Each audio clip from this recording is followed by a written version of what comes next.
Did you say I'm deflating your tire? You did. I know I did. I deflated your tire? Yes. What does that even mean? Like you're getting so serious. It's scaring me. It's very serious. Let's have a sip of our cocktail. Oh, this one? This whole thing? This one? How come yours is a different color than mine? Well, I've been using this glass. Yeah. See, I've been using this glass for multiple things. I'm afraid. It started as a what?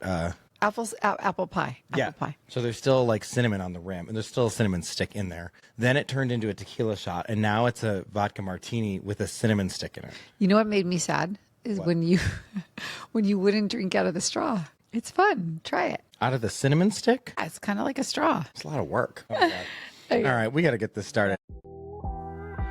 What is up, everyone? Welcome to It's Been a Week. I'm your host, Ben McDonald, and this is your weekly dose of whatever the hell just happened.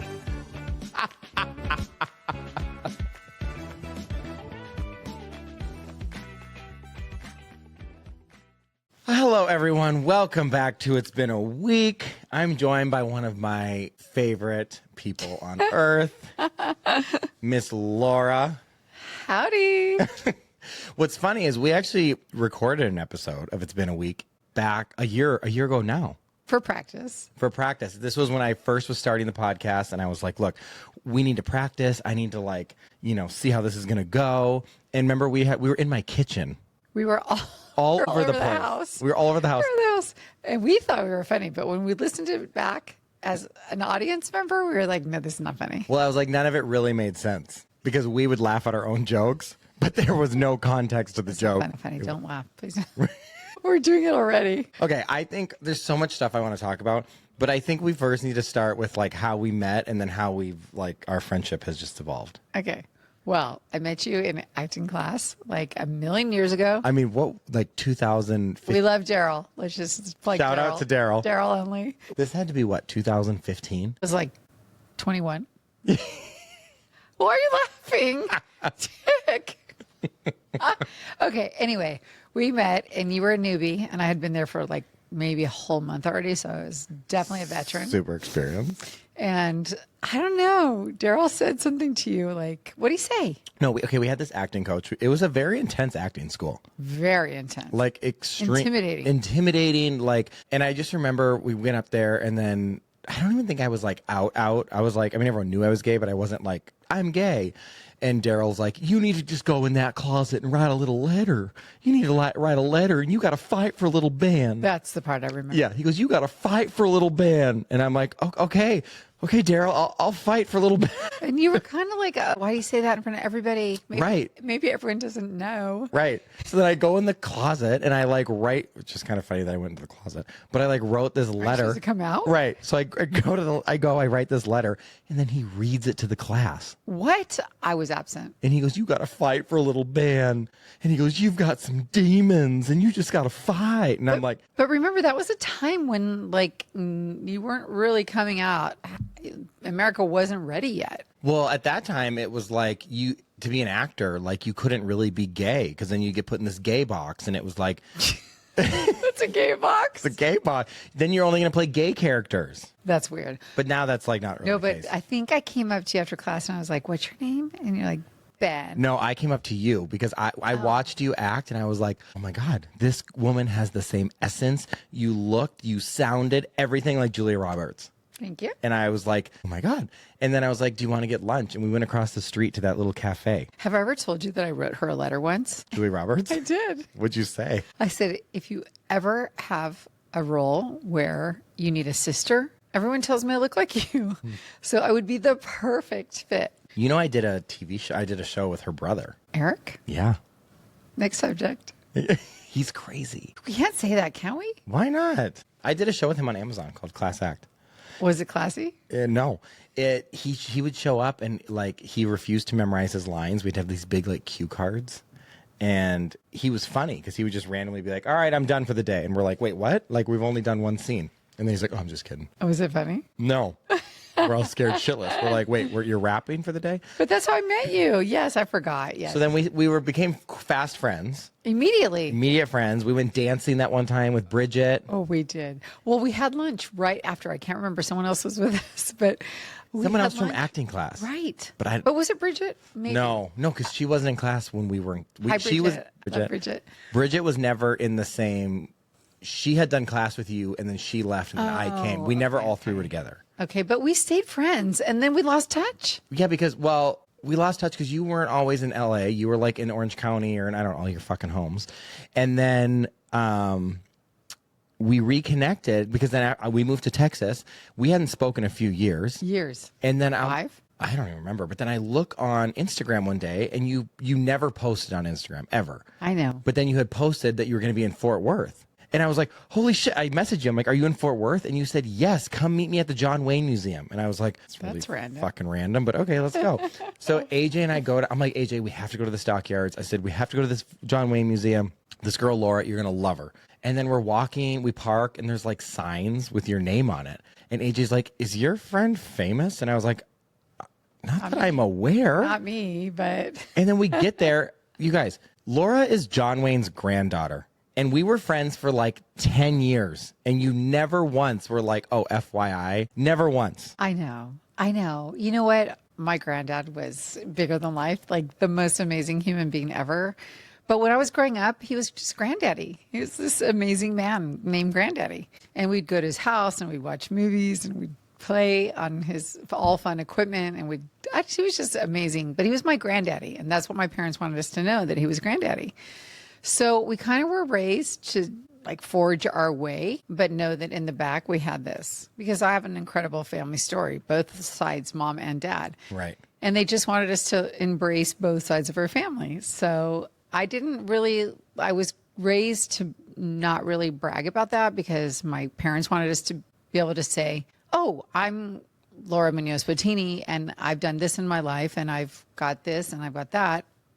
But, and a fun fact, my grandfather's John Wayne. Do you know who he is? Heard of him once or twice. Well, and here he is. Here we are. How many years later? My grandfather died in 1979. So when you were growing up, though, he was already John Wayne. Yes. Oh my gosh. Yes, for sure. 100%. He got his Academy Award when obviously I was still alive and he was alive. So yeah, he was John Wayne, but my parents didn't have us watch his movies because they wanted us to have a great relationship with my grandfather outside of, oh, my granddaddy's this. Right. So that was kind of cool because unfortunately after he passed, then we were really exposed to, oh, wow, that's who he is, because he was just granddaddy. But it's such a big deal. It's such a big deal. And I mean, I'm so blessed because I feel like I had that moment in time where I got to have that relationship with him. And now I have this moment in time where people tell me things all the time that were incredible about the influence that he had, about the good deeds that no one knows. Like, that's really important to me, that he did things that people don't know about. And he lived, in a time before the internet, before social media, before the world thought that they were opinionated, and well, no, they are opinionated, but before they had an opinion on things, right? Mm-hmm. So the cool thing is that he just lived a life that people weren't watching. Like today, we live a life where people are watching. Do you know what I mean? Every move. Like hopefully somebody's watching. It's been a week. I mean, fuck, I hope someone's listening to this. But do you think that, because it's so cool when we went to the museum, walking through it. It was fun to walk through it with you because we'd like look at these pictures. If anyone ever has the chance, if you're ever in Fort Worth, Texas, you have to go to the stockyards. There's a full museum all dedicated to John Wayne, which FYI, just shout out to myself. I do decorate all the Christmas trees. And I must say, it's the most amazing trees the last 2 years I've ever seen. Well, it was quite the upgrade. Quite the upgrade. Yes. So if you're ever in Fort Worth, you need to go to the John Wayne Museum. If you're ever in Fort Worth during the holiday season, you really need to go and see all of it. But I will say it's so fun to walk through the museum with you, because you walk through and you know the ins and the outs. You know the little, oh, look at the bottom of this photo. Oh, look over here. And then we're going through and there's like family photos and you're like, that's me. And it's like you sitting in the car, or it's your mom in this family, like on this mural on the wall. Like, it's crazy. It's so fun. I mean, honestly, I love taking people through it because I feel like it's a walk through history for real. Because it starts when he was born and his first movie and all the way through time, but things are happening in history throughout his life. And so you see it from a bird's eye view of Hollywood or from Texas or from wherever he was filming at the time. But it's a walk through history because you get to see, and the way the museum is designed, obviously I'm totally biased, but I love to be able to walk people through it and be like, isn't this room amazing? Like right now I'm having this moment where I'm seeing the station wagon. I think I told you guys the station wagon is like one of the coolest things in the museum because it was actually the station wagon that we grew up in, that he would drive us around in, that he would drive his own kids around in. By the way, Marisa, my aunt, is one of my very, very, very best friends, and she's my age, but she's my aunt. But the cool thing about that station wagon is not only is it preserved through time, but it's custom made. So it fits his little height. hat. Oh, his hat. His hat. So if he got in the car, he could not have to take off his hat. Because he always was wearing his hat. A lot. I think one of my favorite parts in the museum is the wall with his resume on it. I mean, people don't know. Like, as an actor, you know, we do everything to get that fucking credit on IMDb or to get something to put on our resume. The amount of movies that man did in 1 year, like, because it's insane. Like, it's how many movies did he do? Well, he's done over 170 movies. Can I just share a little bit more? I don't want to brag too much, but no, brag. One thing as actors, which we can relate to, one thing that's super cool is that there was a period in his life. He was originally a football player at USC. He was born in Winterset, Iowa, and came to California because he got a scholarship to play football at USC. And he hurt his shoulder, so he had to get a job as a page. And fortunately, John Ford saw him and said, wow. I mean, if you've never seen a picture of John Wayne when he was like in young John, 20s, oh my God. he's stunning. Hot. Hot. Take it from him. But the thing that's super That's like the cool, first picture when you walk in the museum right there on the left. Yeah, he's hot. like both sides of my family can tell you an American Dream story. But this American Dream story is he was a page on set because he had to pay because his tuition was going to run out because he was playing football and now he hurt his shoulder so he couldn't play football. And John Ford discovered him and said, wow, you look great on film. And he tried to become the singing cowboy, but that didn't quite work. So he became this iconic cowboy. He's done obviously more movies than just cowboy movies. But the cool thing about that is, what I was going to say is there was a period in his life where his movies weren't great anymore. He started to play his character. And if you're an actor, you understand you get pigeonholed, right? Is that the right word? Put in the box. Pigeon cast? Put in the gay box, put in the cowboy box, whatever box. We're all putting fucking boxes. And John Ford told him, you know, it takes some time to learn the craft. He's like, what? I have a gazillion movies under my plate. But he wasn't egotistical at all. He said, okay. And he took some time to learn, and he learned how to produce and direct, and he made his own movies for a while so he could learn the ins and outs. And he came back stronger than ever and won an Academy Award. So for us as actors, there always comes a time where you kind of have to change your craft a little bit and figure it out. And I mean, he's the name John Wayne. He has an airport named after him. There's so much named after He has 28 grandchildren. There's 28? There's 28 of us. Oh, wow.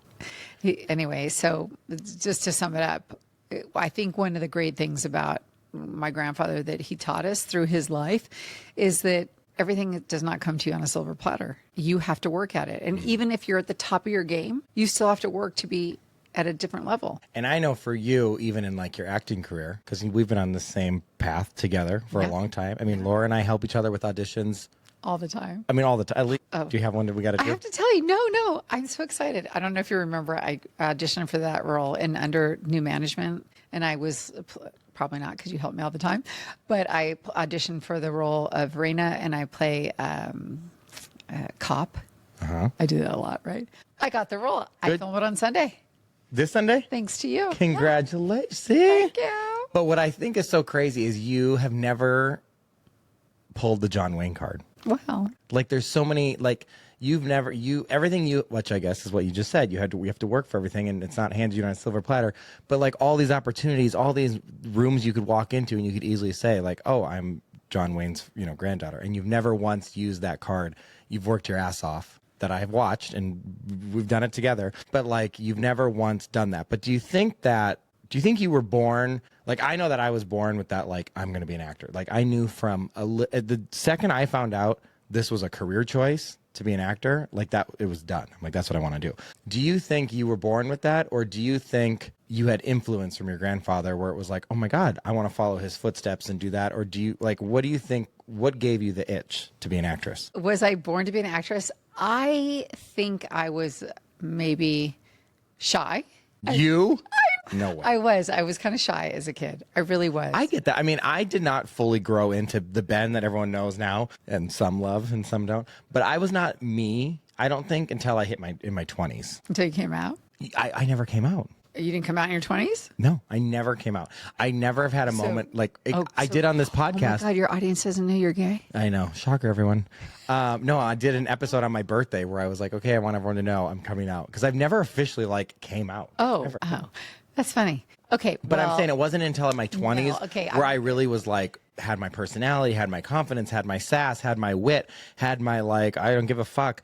But like in high school, I was not who I am now. Like I don't want to say shy, but I really cared what people thought about me. And I think I was really trying to pretend to be someone I wasn't. You know what's funny? Let's talk about people who pretend to be like, I don't give a fuck, but I do give a fuck.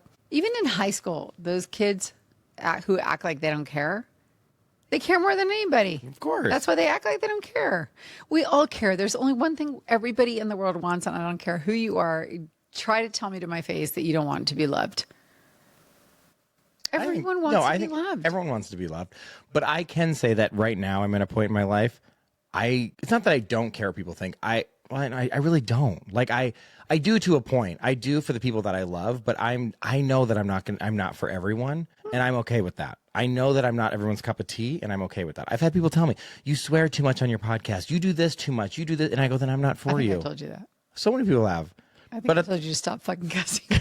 Fuck. But I've come to the point where I'm like, then I'm not for you. And that's okay. No, totally. And I'm like, I'm not going to change who I am in any way. Okay, but Ben, let me ask you a real question. Do it. If the whole world said, I hate you, you're not for me, I'm not going to watch any of your podcasts anymore, you suck, would you keep putting all this time and effort into your podcast?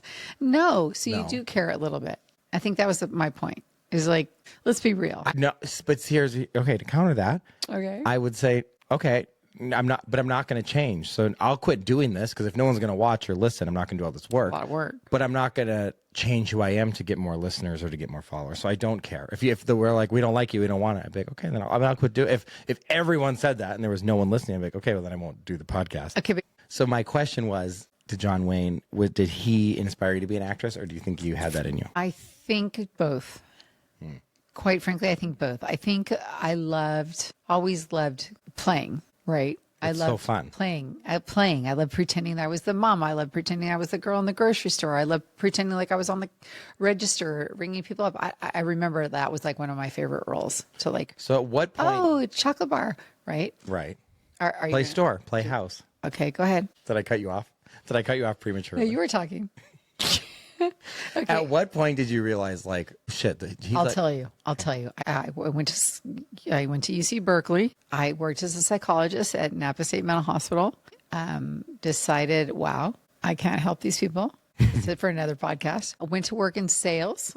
I had a very great career at Xerox, and then I went into pharmaceutical sales. I had an amazing career. I worked at Xerox and Roche, and I loved both those jobs. I had so much fun. Both companies kept using me for in-house videos. So teaching people how to sell their product or commercials for the company or whatever. And I loved those moments.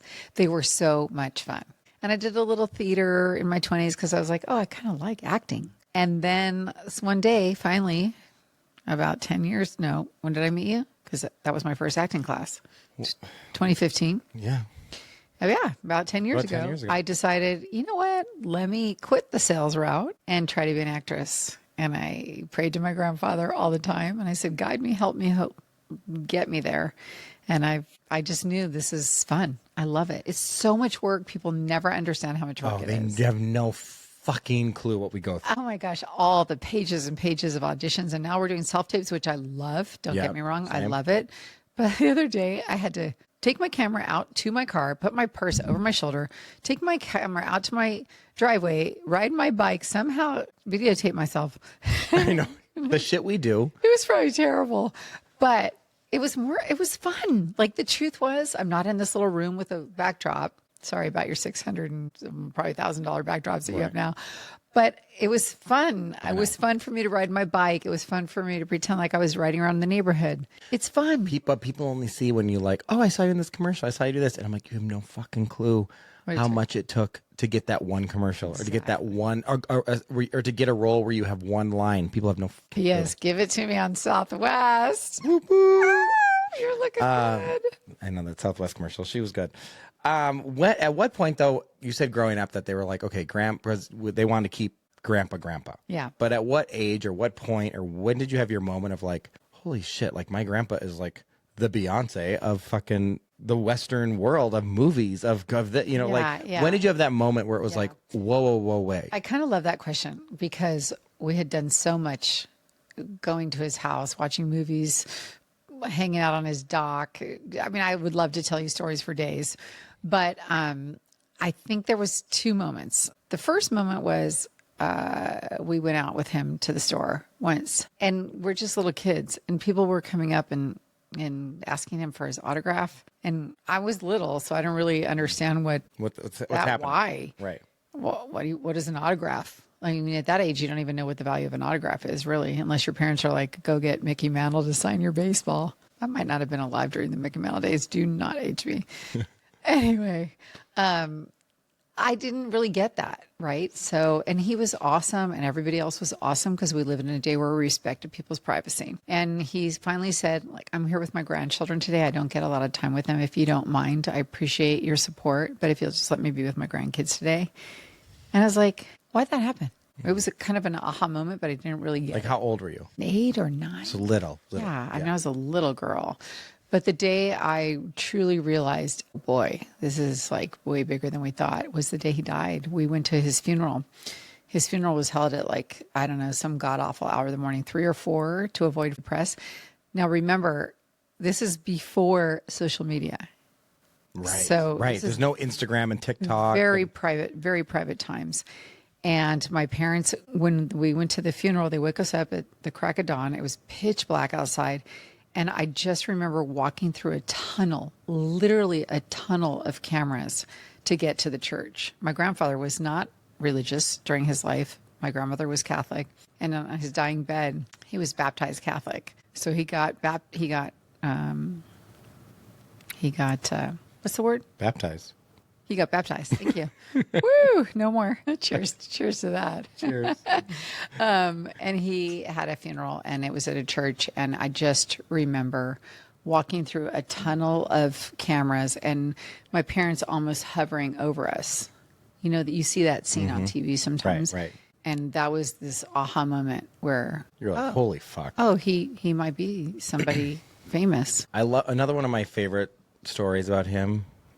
And not that, you know, it's sad when he was in the hospital, but when you go through the museum and there's all those letters. Yeah, it's cool. The amount of letters Yeah. that people would, I mean, again, if he was alive today and had Instagram, people would be sending him, his inbox would be thousands of people, which I'm sure celebrities deal with now. But back then, like the amount, I mean, how many letters were written to him in the hospital? I mean, there's barrels, right? Barrels. We actually have barrels. And every once in a while, don't you guys open a couple of them? Yeah, we just started doing that. It's so cool.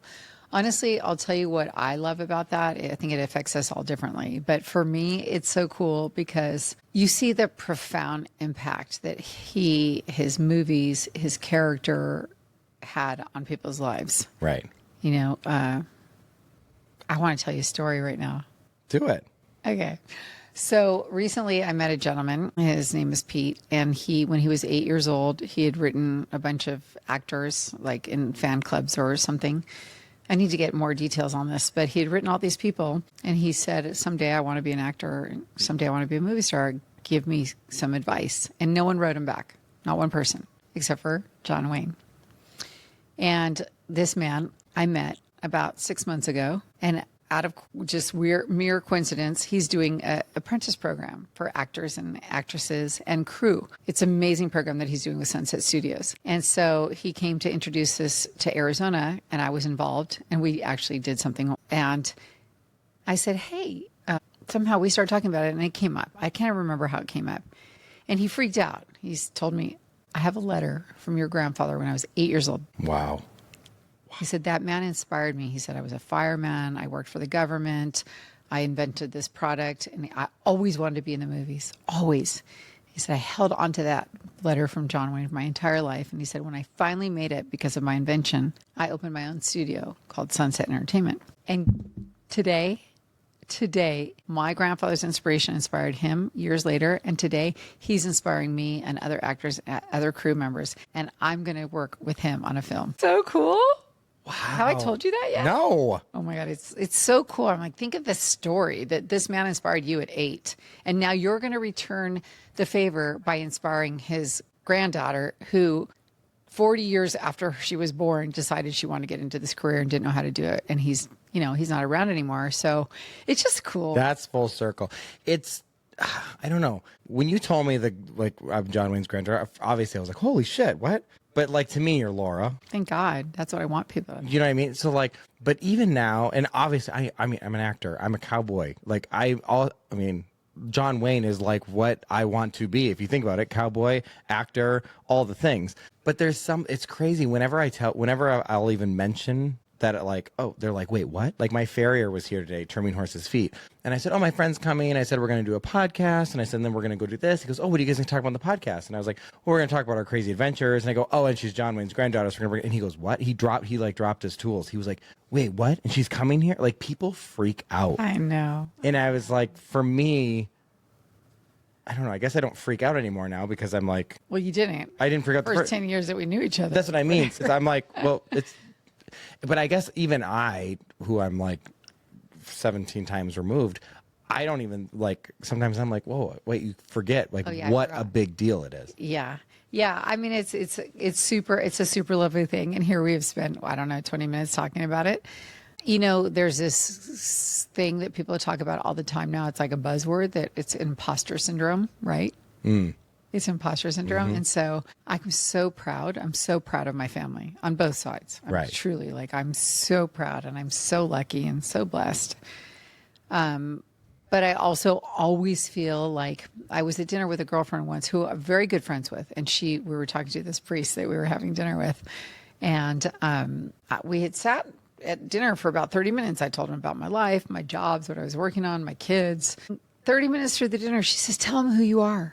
And I was like, what? I just kind of did. We just spent 30 minutes talking about our lives and who we are and what we do. She goes, no, but tell him who you really are. See, I don't like that. I don't like that either. Because like John Wayne being your grandfather I think that's it's a cool, fun fact. It's amazing. But that's not who you are. No. It's it's like oh my God, do you want to hear something cool about me? Like I'm fucking double jointed, or I can do this, yes. Or it's a cool thing. Like that isn't the fact that you are John Wayne's granddaughter. That is a cool fucking thing. It is cool. Yeah, it's an amazing. But that is not who Laura is. Well, no, and let me just say this: look at people. If the life that I was born into put me at birth on the 50-yard line, of course, and I understand that people have to run from 0 to 50, but we all get to 50, and we all have to get to 100. Right. And, as a new actress, older in life, I'm still running. And like I said earlier, I've never once, because even I've said, pull the fucking John Wayne, use that. And you were like, no. You haven't done that, which, I mean, I can't say I wouldn't do the same. Okay, but Ben, everyone in Hollywood, we're talking about Hollywood now, is related to someone. Right, of course. And so are they the best actors? Are they the best entertainers? Are they the best singers? Maybe they have a little lift up because their parents are still alive or their grandparents are still alive and they can open some doors for them. They still have to be a good actor. Right. No, I have some friends that are very influential, amazing people, but you said, yeah, you can throw those cards out, but you have to do the same thing. 2 questions left. Cancel culture. Yeah. I hate cancel culture. I'm going to say that Bill Burr put it great. Do you know who Bill Burr is? I've heard of him. He's a comedian. He's hilarious. Thank God for Bill Burr. I hope he's listening. He said, okay, so what's this cancel culture? He's talking about the cancel culture. He says, so now what is this cancel culture? I mean, John Wayne, he goes on and he says, I mean, didn't God take care of that for us? Hasn't he been dead for 50 years? Crazy to cancel. Well, here's my thing. I don't agree with cancel culture. I think you should give everyone the opportunity. Everyone makes mistakes. I think you should give everyone the opportunity to apologize or make amends for whatever they've done. Now, someone someone like John Wayne, he's not here to defend himself.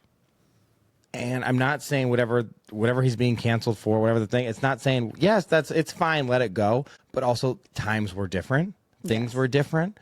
And I think that if he were here today and he might be like, oh, I totally did not mean it that way. Like he's dead. We can't, it's very hard to and I think he put such an impact on history. I don't think we should erase everything he's done or try to diminish anything he's done for something that we weren't there for. We don't know the context. We don't know the whole story. Yeah. I mean, it's a hard thing for me to answer because what you just said, that's true too. But also, this is a man who was born in 1907. Right.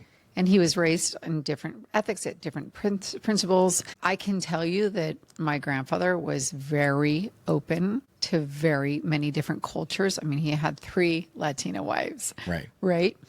Some of the things that he said in today's culture would not be accepted because we have evolved. We have evolved. But some of the things that he said at the time that he said them were taken out of context because we live in a society where people want to watch 2 seconds of something and now they know everything. Exactly. Let's be real. Like me too. Oh, okay. I read the front page of the news. Now I know everything that's going on in the world. And also, I think some of the things that he said were biased, racist, however you want to call them, but not based on the environment or the time that he lived on. So we can go into this for like a half an hour. No. Here's what I want to end on with John Wayne. What is one thing you would love the world to know about him? Oh my gosh. What do I want the world to know about my grandfather? Mm-hmm. If you could sum this up in one. Okay, I'm going to say this.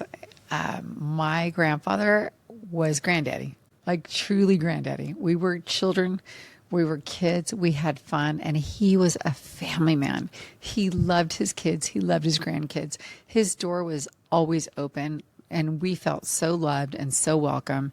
He had this big dresser or a big cupboard in his theater room. Now, think about this. In 1970, who had theater rooms? No one. He had a theater room. I remember we would get to go there and watch movies, whatever was coming out. Like The Rescuers was my favorite movie. And we would open the cupboard. There'd be all kinds of different candy in there. My grandfather would have us over, but I'll tell you what, I'll end on my favorite story because this is like what I know of my granddaddy. This is the funnest story I know. So back in those days, they had these treadmills that were like just this revolving treadmill, right? And then you would put around you it was an I Love Lucy. You might know I Love Lucy. It was an I Love Lucy. They put this piece of fabric around you and then it would shake your fat and the thing would go and it would shake your fat. That was a treadmill at the time. And it was very, very advanced. And he also, imagine, in 1979, 75, he had a TV hanging from his ceiling. Revolutionary. Because there wasn't flat screens. No, heck no. It was like vaulted up there. So he had this treadmill and we would always run to his back room because it was in his room. That's where he would exercise and watch his TV. So we would run in there and my mom was always like, you kids be on your best behavior no matter where we went. But now we're at Daddy's house. So for her, Daddy. So we're back there and we're playing and we're screaming and we're laughing and we're having so much fun. And my mom comes hauling down the hallway because we're misbehaving because there's so much laughter coming out of there. She gets in the room and on the treadmill is my granddaddy going as fast as he can. Now, he was a big man and that thing's shaking and he is just making us laugh. We were bellying laugh. She's like, kids, you behave. And he's like, oops, am I in trouble? I feel like he passed that down to you. So he was just a loving, good guy. Cheers to him. Yeah. Yeah. He just loved his family. He loved people. He really, really loved people.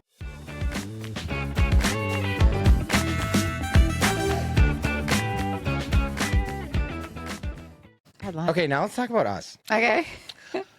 Let's talk about you and me.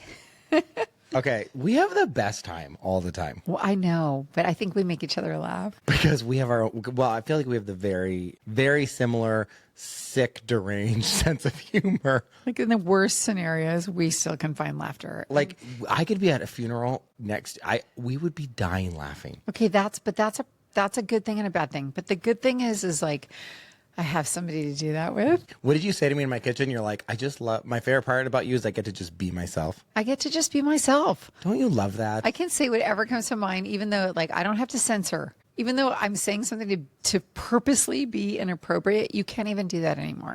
Well, my humor literally is getting a rise out of people. Right. I love to, hence that's why half my slogan is all like, see you next Tuesday and cunt. You're like the Howard Stern of gay people. Yes, I'm the gay Howard.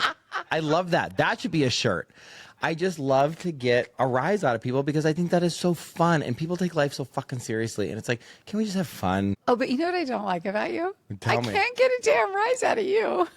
Yeah, I know, because it's just like, and I'll top your tater. You say something, I'm like, I'll double down on that. Yes, you will. Oh my gosh. But Ben, honestly, that is the best thing is when I have a crazy moment or something weird happens in my life, I have this guy I can call and be like, okay, let me run this by you. This just happened. Was that wrong? Should I have said that? Or could that, I mean. Usually I'm like, no, what I would have said is like, and you're like, God, I should have thought of that. I'm like, rewind. We should rewind that moment. I hate those rewind moments. What does your husband think of me? Oh, he thinks you're just like me. Oh my God, please. Can we talk about Trekkie for a minute? Okay, but can we also talk about like, do you know how many relationships I've had with like women and their husbands get so jealous? Oh no, he's not jealous. No, but I've had husbands. He's grateful. He's great. He's like, finally someone to fucking take care of her. I've literally, some of my dear friends, like their husbands, they can't handle because my one friend, she told me one time, she's like, the worst thing a man can do is let another man make your woman laugh. I told you that. You did? I told you that. Oh.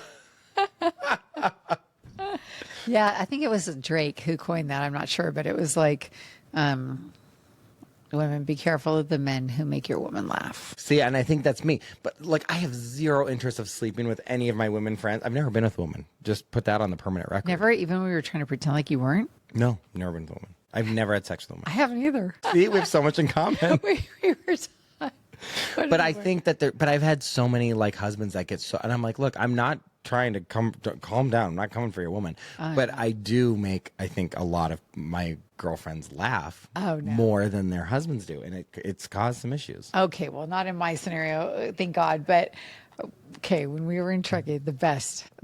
I mean, you've already told everybody the bear story. But FYI, for everyone listening, do you remember the whole bear underneath the deck coming out? This was my partner in crime. We were at Laura's house when we were like, there's a bear underneath the thing. And you and I were like, who's a little bear? Let's come over here. I mean, what the fuck were we thinking? We're stupid. I don't know, but it was funny. For some reason, it was funny at the time. And we were not drinking, FYI. Which is actually... that's more fucked up. Yeah. Well, no, it's better because what if we were drunk? We would try to crawl under there and sleep with him or her. I think she was pregnant. I was afraid she was going to have her baby down there. Well, anyway, let's not go. Well, that would have been so cute. What the frick? A little cub.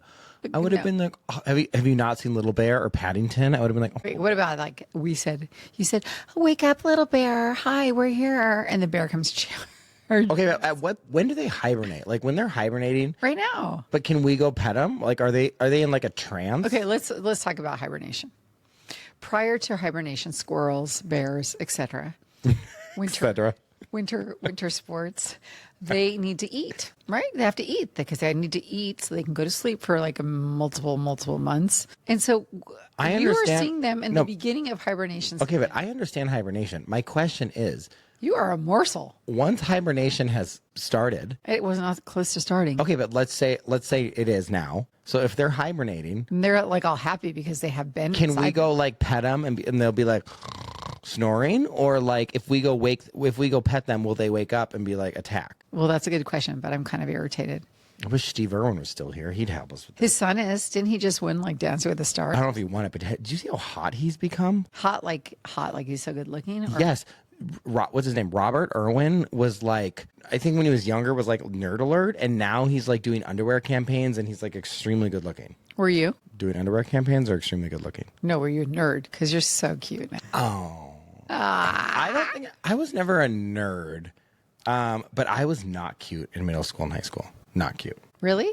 Can you show the audience a picture of you in middle school? Yeah, I can dig something up. I didn't have style. I had bad skin. I was like, Really? yeah, and I would go through different hair phases. And I think I was really trying to find who I was at the same time trying to hide who I really am. But did you know even young? Yes. I knew I was gay from daycare. From daycare. Yeah. So what's your earliest thought? I remember being liking the boys in daycare. But did you think at that time you were gay? I don't think I knew how to conceptualize it because it's like you don't know what that means. But I do remember being like, I'm different. And I do remember being like, girls are my best friends. Thank God for that. Right? Me. I would and I would play with Barbies. I would play store. I would dress up. I would dress up as a girl. I would Did you wear makeup? Yeah, if my friends wanted to put makeup, I was like, let's do it. I had no issue with that. And I remember being with the Were you made fun of? Yeah. Yeah. Okay. Middle school, high school? Yeah. I mean, I wasn't dressing up as a girl in middle school and high school, but I don't know if I was made fun of. What tell me your Halloween costumes as a child. I'm just curious. Oh, no, my Halloween costumes were like Power Rangers. But for Christmas, I asked for an easy bake oven. Okay, we're not going back to my grandfather, but you know what I asked for one year from What? my grandfather? A cowboy hat? No. What? I asked for a vanity table. It was like Hasbro. Did you get it? Yeah. Of course you did. No, I wanted my parents to get that for me. And they're like, no, you're not getting that. We have 5 kids. You're not getting it. That table. Grandpa And got so it. I called Granddaddy. And I was like, Granddaddy, I saw this thing at Kmart. Oh my God, Kmart. Rest in peace, Kmart. And it's like, put your makeup on. And I got it. I was made fun of in the sense where people would go, are you gay? In high school and middle school. But so when you were in high school and middle school, was that still a problem? That was an issue? Yeah. Well, I grew up in a small town. And it was so people Where'd would you be. grow up? Technically, I mean, I was born in New Brighton, Minnesota, but then we moved to Wisconsin. But we were only 15 minutes into Wisconsin, so we spent all our time in Minnesota. So I always tell everyone I'm from Minnesota, but technically it was New Richmond, Wisconsin. But it was a very small, very small town. Do you like cheese? No, but my mom's boyfriend is a world famous 3-time world champion cheesemaker. 3-time, maybe more, maybe 6-time. No way. Yeah. Is it world champion worthy? Have you tried it? Yeah, it's great cheese. Is there I don't know how you judge. I don't know how brand? they own the Bass Lake Cheese Factory. Bass Lake. Yeah, my mom lives on Bass Lake, and they own the cheese factory, and it's like a restaurant. It's like The cheese factory, the cheese factory. they don't make the cheese anymore, but it's like an old cheese factory that they've turned into a Isn't restaurant. there a restaurant called Cheese Factory? Bass Lake Cheese Factory. Yeah, it's like a destination. People go there. But no, when people would make fun of me, it was more like, "Are you gay?" Which it was I don't know. It was a weird way of making fun of someone, but it was. Oh, okay, I get that. It would be in front of a group of people. They'd be like, "So are you gay?" And what are you gonna say? Okay, since we're drinking, tell me about. Let's talk about the phone calls the day after drinking. But I wish I did. Hang on, really quick. I wish I was the Ben I am now. Ben, because if they would have been like, "Are you gay?" I would have been like, "Sure the fuck am." And by the way, I fucked your dad last night, or saw this person on Grindr. I would have gone I would have gone it would have been so good. But I was shy and insecure then. What now? The phone calls after drinking? Well, wait, I so want to elaborate on that. So want to, but Oh, yeah. my anxiety? I love it. Have you talked about anxiety? I did a whole episode on anxiety. Okay, skip next subject. No, because I wake up the talk next day. I about- think everyone I'm gonna think everyone hates me on this podcast. We're drunk. I'm drunk. Are you drunk? That's my problem. Right now, I'm like, shoot, Here, give me more of your drink because you're not drinking. Wait, I'm not giving you my drink. I just gave you half my drink. Wait, I wanted to tell my poop story. I gotta tell my Margie story. And you got to tell your Margie story. Okay, let's wrap. We each have one story. Let's wrap this up. We each get 2 minutes. Let's wrap this. Okay, so something happened in my recent career. And I was so appalled and so freaked out that I had to call Ben, and thank God he made me feel better. You know what I'm talking about, right? Yeah, tell the story. Okay, so I had to meet these investors. I'm producing this film, and I had to meet these investors in LA. And someone told me to meet these 2 guys at this really swanky restaurant called the Ivy at the Shore in Santa Monica, which it was really pretty. But parking was $40, and there's no way in heck I'm letting someone park my car and pay $40 for 2 hours. So I parked miles away. We are so opposite. I know You have 3 homes. You have all this thing, and you are like, I'm not paying that. I'm not paying $40. No Meanwhile, way. I'm like, I want a Rolex for Christmas. And I tell you to get a Cartier. Audience, what do you think? Cartier, Rolex? No, I'm getting a Rolex. Anyway, don't touch me with your feet. Okay, Anyhow. we each have 60 seconds. Okay, Story. 60 seconds. Yeah. Oh my gosh. So anyway, then I present them with my pitch deck, and it's a story of this single mom, and she was raised by a single mom, and she goes through a really hard time working 3 jobs and living in a trailer park, and her ex-husband's in prison. And, okay, you got the gist of the story. She finds MMA. And MMA changes her life. She joins a community, and my gosh, it's just this amazing, beautiful story. And it's kind of funny and kind of quirky. It's like Little Miss Sunshine. 30 seconds. Shut up. So midway through this pitch deck, the 2 gentlemen I'm with say, "Oh, is this about women empowerment? You agreed to a meeting with a woman who's producing a movie." Yeah, kind of. I didn't use that word, but yeah. Oh yeah, no. Push back. Pitch deck back to my side of the table. We don't believe in women empowerment. So, okay, well, I guess this meeting's over. So the bill comes, and we sit there, and we sit there, and we sit there. And they're like, you called the meeting. And I said, well, actually, I'm not going to fall for that trick. If I paid that bill, then he would be empowering me. So I'm just going to let you go ahead and pay it. Thank you. Okay. So anyway, I get in my car. So did they pay the bill?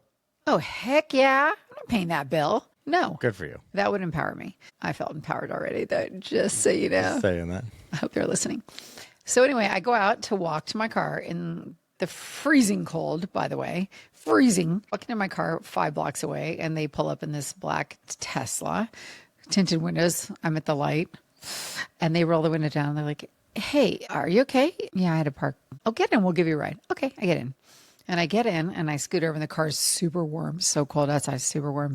Any scents are really permeating. And I get in, and I'm like, and I'm literally gagging. And I'm sitting in the middle of the 2 of them with a rearview mirror looking at me. Story over? That's my 60 minutes. Keep going.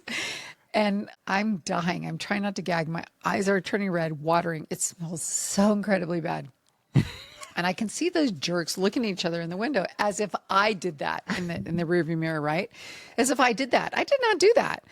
No way. And so then they're like, I see them going like this to each other. Pointing to each other? Like she did it. No, like she did it. So finally I had to speak up. I had to speak up. So I said, "Oh, no. You think I did that? No, I did not do that. That is a man's..." There's no I did that. In fact, I was dying at this point. I think the hairs in my nose were burning. "Let me out." So let me out at the next light. So they let me out at the next light because we're all dying over the scent. And then as I scoot over, I look down. Ben, I have poop all over my shoes. You stepped in dog shit. Maybe human shit. I don't even know.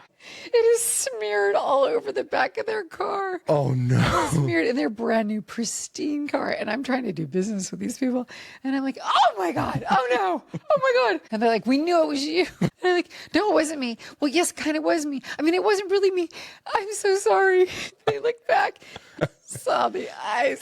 Like this. Did you get another meeting with them? No, but then they kicked me out of their car. And then they told me to take the mat out. And I was trying to pull the mat out, but the poop was rolling. Oh my God. Anyway, we didn't get them. Right. Okay. Well, so my story. Did you ever listen to the podcast early on when I had this lady, Margie, and she was coming at me and she was saying I was going to hell? Oh. And I called her Humpty Dumpty. Yeah. So she recently resurfaced. So it takes a lot for me to block somebody. Like I don't block people on social media. I don't really care. But this lady, she's come at me. She's like, "You're going to hell." She hates that I'm a Beyonce fan. So she's like freaks out on me because Beyonce. Why, and I've known this woman. Why, I don't know why you can't love Beyonce. Right. Exactly. No, this woman's crazy. So I've known this girl this woman since I was like 14. Like I've known her for a long time, Margie. And so I was like, I can't deal with this shit. She texted my mom and told her sodomy is an abomination, basically. And I'm like, I don't even know what that means. Basically, I had to look up, like, basically being gay, like, and butt fucking means you're like you're summoned to hell. Okay. I told my mother this. So She called your mom? She called my mom and told her that. I'm like, okay, first of all, I'm like a 33-year-old adult. Like, I think we can, what? Okay. So anyways, so I was like, I'm just going to block her, whatever. I called her Humpty. I was on your podcast. Well, no, I had called her Humpty Dumpty on my podcast. And when she got wind of it and she was like, he called me Humpty Dumpty, which if you saw this bitch's body shape, like, I'm not exaggerating. She looks like Humpty Dumpty. Okay, So- I might have to join AJ after this and say, well, you shouldn't call people Humpty Dumpty. Okay, fine. Okay, but anyway, for the story's sake. So then recently, last week, I posted a clip where I was talking about, because I had this lady who said that being gay is a choice and whatever. So she, on YouTube, comes on there and comments, "Truth hurts, Ben." So then I was like, so all I responded, I said, "Listen here, Humpty Dumpty, don't poke the bear." And that sent her into a spiral. And she goes, "You might think you're a bear. You're not." And I said, "You're right. You have much more of a bear body figure than I do." Oh. And then I said, "You know what, Margie?" I go, "You're really quite obsessed." And I said, "I think you might need to try to find a new hobby. My suggestion would be to start with personal hygiene." Oh, jeez. This woman, she is like an ugly troll that has crawled from underneath a fucking bridge. Oh my gosh. That's a new one. Listen, like I said, You didn't call me about that. I don't poke the bear. I don't want to be mean to her. I don't want to be a bitch. She starts this. She does this. Are you ending us right now? That's what I'm going to say. So, did you have fun on this episode? If it's been a week? Are we still on air? Yeah, but I think you should be a return guest because you're amazing. Oh my gosh, I need to talk more about that. I feel like every subject that we talk about, I'm like, I have a story. Right. I want to tell you something. All I have to say about that is glass houses. Yeah. Don't throw the stones. At the glass houses. Come on now. Come on now. Come And on that note, for everyone out there, we're going to go have another cocktail. I'll see you next Tuesday.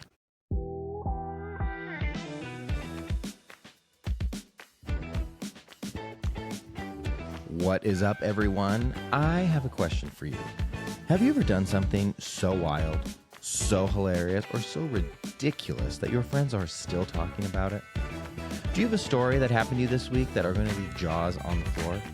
Well, here's your chance to tell it on It's Been a Week. Head over to itsbeenaweek.com, scroll down to the bottom, and let me know why you should be the next guest. Bring me the drama, the chaos, and the laughs. I want it all. No story is too crazy, no perspective too bold, and nothing is off limits. So, let's pour a martini, spill the tea, and make a conversation to remember. Submit now, and I cannot wait to talk to you soon.